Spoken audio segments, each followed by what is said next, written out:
সাকিব আল হাসানের পর এবার আবুধাবি টি10 লিগে দল পেলেন দুই বাংলাদেশি সেন্সেশন সাইফ হাসান ও নাহিদ রানা। শনিবার অনুষ্ঠিত হওয়া ড্রাফট থেকে তাদের হলে ফিরিয়েছে অ্যাসপিন স্ট্যালিয়ন ও ভিস্তা রাইডার্স। দিন দুয়েক আগে সরাসরি চুক্তিতে আবুধাবি টি10 লিগের নতুন দল রয়্যাল চ্যাম্পসে যুক্ত হন বাংলাদেশি অলরাউন্ডার সাকিব আল হাসান। তবে এবারের আসরে বাংলা টাইগার্স ফ্র্যাঞ্চাইজিটি না থাকায় আর কোনো বাংলাদেশি এই লিগের সুযোগ পাবেন কিনা তা নিয়ে ছিল প্রশ্ন। 18 অক্টোবর যখন টি10 প্লেয়ার ড্রাফট চলছে তখন ঘরের মাঠে উইন্ডিজের বিপক্ষে লড়ছে বাংলাদেশ। এর মাঝে খবর আসে এদিন টাইগারদের হয়ে ওপেন করা সাইফ হাসান ডাক পেয়েছেন আবুধাবি টি10 লিগে। তাকে দলে ফিরিয়েছে অ্যাসপিন স্ট্যালিয়ন। বি ক্যাটাগরি থেকে তাকে নিজেদের করে নিয়েছে দলটি। সবশেষ এশিয়া কাপে নিজের ক্যারিয়ারের নতুন শুরু পেয়েছেন সাইফ। ভারত শ্রীলঙ্কার মতো দলের সঙ্গে দুর্দান্ত পারফরমেন্স দেখিয়ে নজর কেড়েছেন সকলের। সেই ম্যাচগুলো আবার খেলা হয়েছিল এ সংযুক্ত আরব আমিরাতের মাঠে। সাইফের দৃষ্টিনন্দন সেই ফ্লিক শট চোখ এড়ায়নি ফ্র্যাঞ্চাইজি মালিকদেরও। তাই তো প্রথমবারের মতো মরুর দেশে ফ্র্যাঞ্চাইজি লিগ খেলার জন্য ডাক পেয়েছেন ডানহাতি এই ওপেনার। এর আগেও রংপুর রাইডার্সের হয়ে গ্লোবাল সুপার লিগে খেললেও এবার প্রথম আন্তর্জাতিক কোনো ফ্র্যাঞ্চাইজি লিগে ডাক পেলেন সাইফ। এর পাশাপাশি এদিন ড্রাফট থেকে দল পেয়েছেন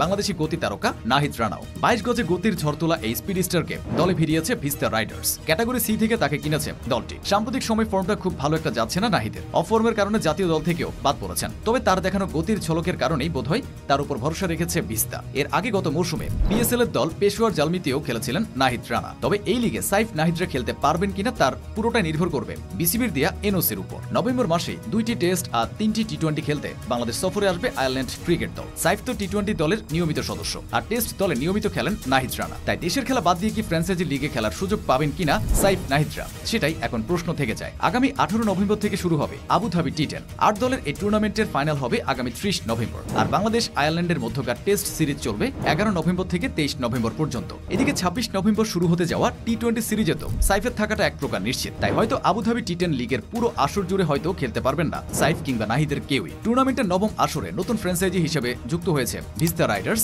অ্যাসপিন Stallions, Royal Champs, Ajman Titans ও কোয়েটা ক্যাভালরি ফ্র্যাঞ্চাইজি। গত মৌসুমে খেলা ডেকান গ্ল্যাডিয়েটর্স, দিল্লি বুলস ও নর্দার্ন ওয়ারিয়র্সের সঙ্গে যোগ দিচ্ছে তারা। অ্যাসপিন স্ট্যালিয়ন্সে সাইফের সঙ্গে থাকছেন Harbhajan Singh, Tymal Mills, Andre Fletcher, Tim Seifert, Sherfane রাদারফোর্ডের মতো তারকারা। অন্যদিকে নাহিদ রানার দল ভিস্তা রাইডার্সের দলে ফিরিয়েছে Faf du Plessis, Matthew Wade, Dwaine Pretorius, Murali বিজয়ের মতো খেলোয়াড়রা। আর সাকিবের দল রয়্যাল চ্যাম্পসের হয়ে লড়বেন Jason Roy, Angelo Mathews, Chris Jordan, Mohammad Shahzad, Daniel শামসের মতো টি20 ফেরিওয়ালারা।